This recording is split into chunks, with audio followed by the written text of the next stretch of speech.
I'm not a pie girl. I don't like pie. And Thanksgiving is full of pies. There's pumpkin pie, sweet potato pie, apple pie, pecan pie, chess pie, chocolate pie, butterscotch pie. There's all kinds of pies at Thanksgiving. I don't like any of them. You know, it's good to have an alternative to pie at Thanksgiving. You know, you might like both of them. I prefer cake. That's what we're going to make today. We're going to be making a sweet potato cake. I'm going to really like it, and I hope you enjoy it too. Stick around.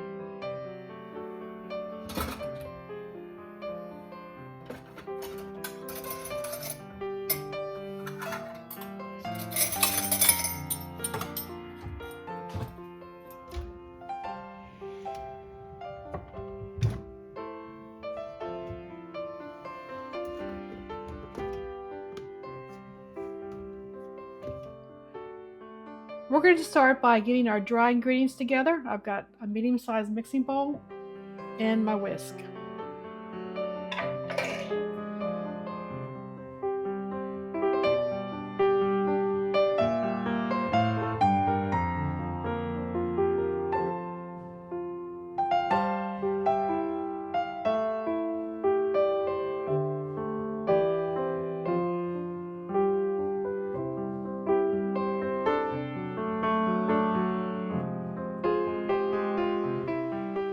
All right, first we're going to start by getting our dry ingredients together. I'm going to put 2 cups of all-purpose flour into the bowl.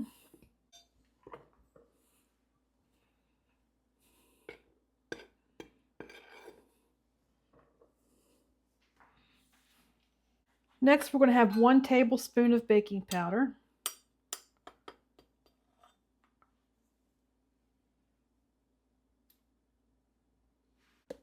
One teaspoon of ground cinnamon.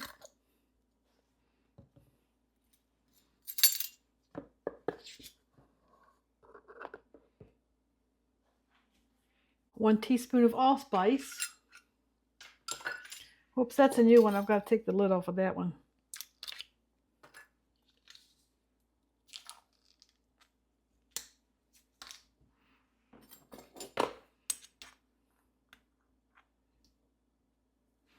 A half a teaspoon of ground ginger.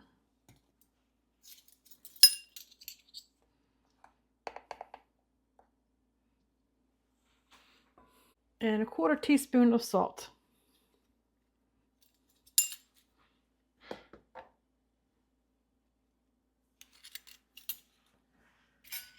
right, I'm going to just whisk that all together and set it aside.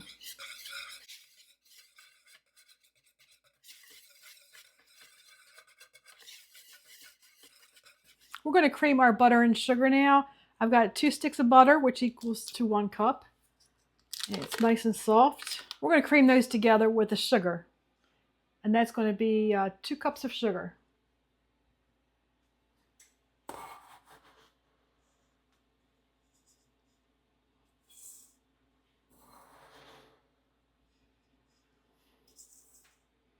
We'll start that out kind of slow, and then we'll gradually increase the speed.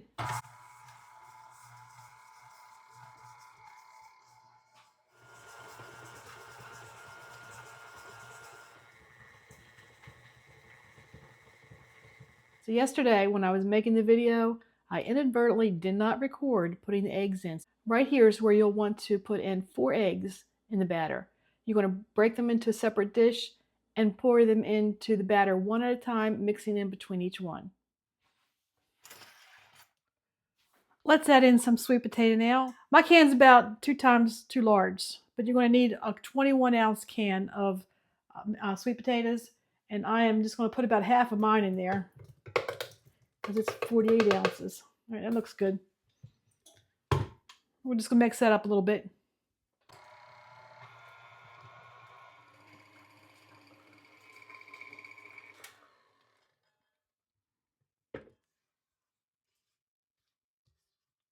All right, we're going back to the flour mixture, and we're going to add that into what we have in the bowl. Of course, I've got flour going everywhere. All right, let's turn this on. We'll turn it on to low at first so the flour doesn't make more of a mess, and then we'll gradually turn it up a little bit higher. I'm just going to scrape down the sides a little bit to get all the flour off the sides.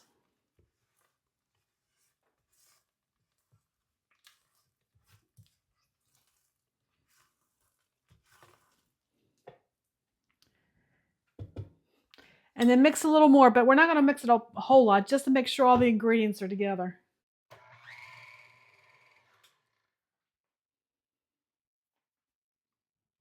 Before we put the batter into the cake pans, it's really important to grease and flour your cake pans. That's what I'm going to do the old-fashioned one. I'm going to use a little bit of Crisco and some flour dusted over there.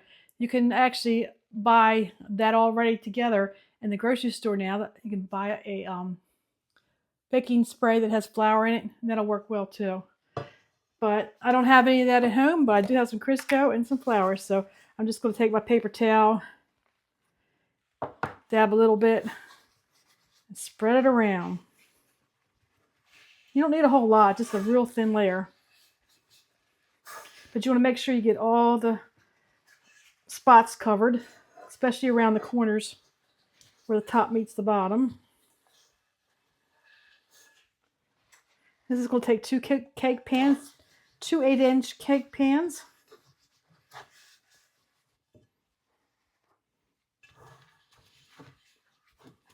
You could use 9-inch, I'm sure, but the bake time won't take as long. Thinking about that, we're going to bake this in a 350-degree oven. And let me tell you how long it's going to be. It says about 30 minutes. That's pretty quick, guys. 30 minutes will have us a lovely cake. Now I'm going to take a little bit. I got the Crisco into the pans. I'm going to sprinkle just a little bit of flour in each of those. And then I'm just going to tap and turn until the bottom and all the sides are covered with that flour. And then just throw the excess away in the garbage. I can see a spot where I missed. I'm going to put some more grease there. Not grease, Crisco. Rub that a little bit more. Because it could just take one little spot that sticks. It kind of ruins the cake from coming out. So make sure everything's greased. We're ready to put the batter in the pans now. It's a pretty color too. It looks like fall. Looks like Thanksgiving. Yum, yum. Okay, just going to divide this evenly in between the two pans. As evenly as you can. You can actually measure it if you want to. But I don't get that picky. All right, we're just going to spread that out over the pan now.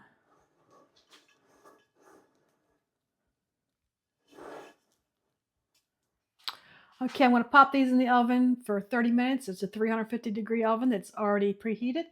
And then we'll have a nice sweet potato cake. Okay. We're going to actually bake some icing while our cake is baking in the oven. And you know what? What happened to me today might happen to you. It happens a lot. Sometimes we forget to leave out our butter and cream cheese and things like that to rest and get room temperature before you use them. And I did leave out the butter for the cake, but I forgot all about the icing. So I have my butter and my cream cheese we're going to use for the icing fresh out of the refrigerator, so it's still cold.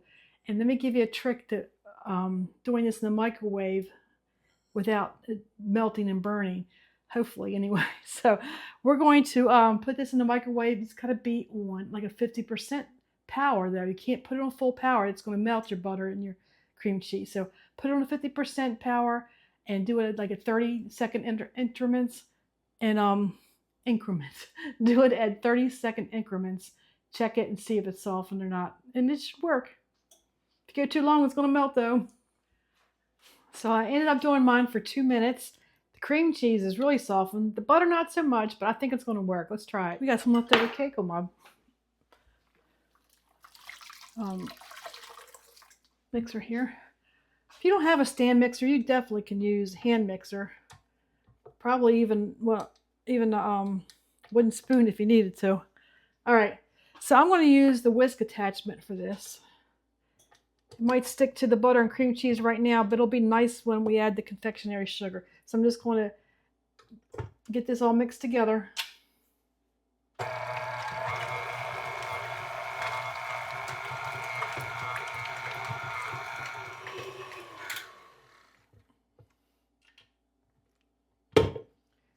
going to scrape some of this that got caught into the whisk.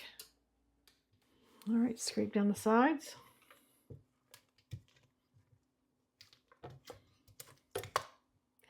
And I'm going to keep going until this butter and cream cheese is really nice and smooth and creamy.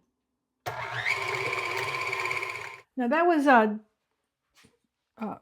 2 sticks of butter and 2 8-ounces of cream cheese that we added there. I'm going to leave the full recipe in for both the icing and the cake in my description box, so you can check that out for exact measurements. I'm going to start adding my confectionery sugar. Actually, I'm going to put the vanilla in next. It's going to be 1 tablespoon of vanilla extract.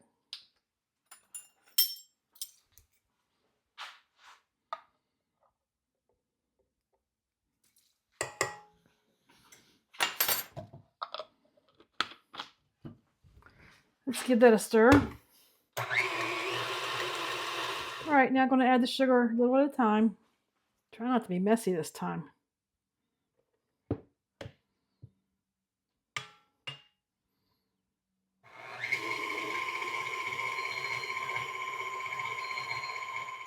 So I'm going to keep adding the confectionery sugar until it's all in there good, and we're going to mix it until everything is nice and smooth and creamy. I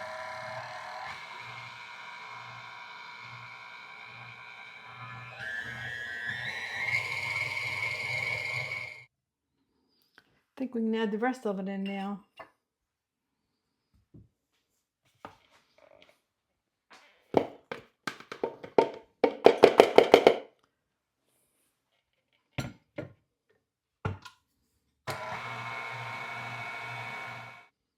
Well, that's looking yummy. I think cream cheese frosting is my favorite. Well, I wouldn't say my favorite, but it ranks really high up there. I love cream cheese frosting. It really works well with these like the sweet potato cake and carrot cake and things like that. Cinnamon rolls. All right, I think one more go and we should be good.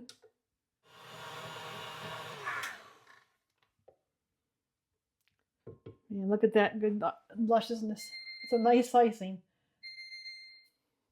Sounds like my cake's ready.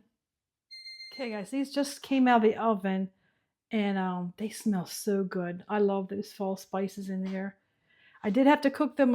I did have to bake them a little bit longer than the 30 minutes. Actually, I think it probably took about 35 minutes, but they were still wet on the top at 30 minutes. Cake's still fresh out of the oven. Nothing on it. See, whoops, it won't focus, but there you go. It's clean. That tells you it's done. Also, you can look around the edges. If the cake starts pulling away from the edges a little bit, let me see. You can see over here. That indicates it's finished as well. Do you notice my cake is flat on top? I forgot to tell you I used something different today. I got these rings that you put around. You wet them down and put them around the cake pan, and it helps to make an even level cake, and it worked. I'm going to let these sit on the cooling rack for about 15 minutes, and then I'm going to take them out of the pans and let them cool the rest of the way. They're looking good. Okay, we're here the next day. Last night when I was making the cake, we lost daylight, and I wanted to finish up the day because I don't have a whole lot of good lighting at nighttime in my kitchen. So let's ice the cake today. So last night I put the icing into a bowl and put it in the fridge, and this morning I just put it out on the counter for a while till it got room temperature again. So we've got a lot of icing here today. So I'm going to I put down my first layer, and I'm going to just cover it with icing. I stick it in the middle and then work my way out. You know, this icing tastes so much better than the canned icing you buy in the store, and it's not that hard to make. I would suggest always making your icing. Of course, there's the canned varieties always are good at a pinch though. I'm going to be very liberal. I've got lots of icing here. All right, let's add that second layer on top.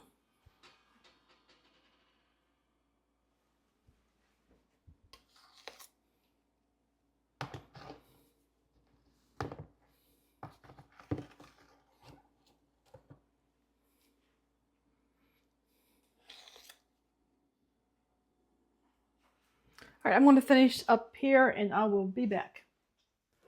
All right, the cake is all iced and ready to go, and it already looks delicious. The last thing we're going to do is add something to the top. We have these Heath English toffee bits that we're going to put on top just to give it a little crunch and to make it look pretty.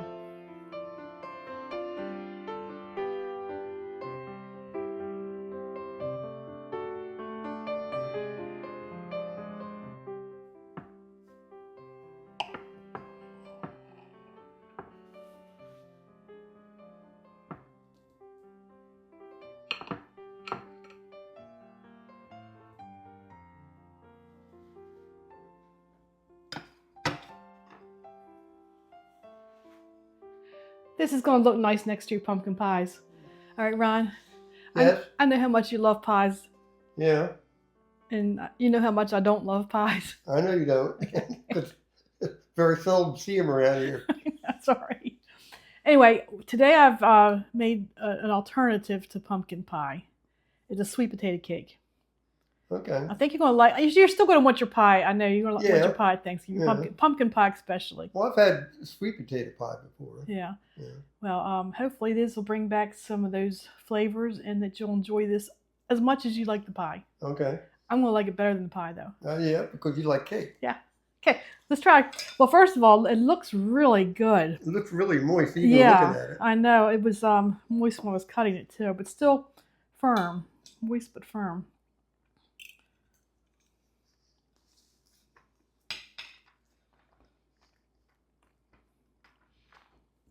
Very good. It is good. Mm-hmm. It is moist, too. Very moist.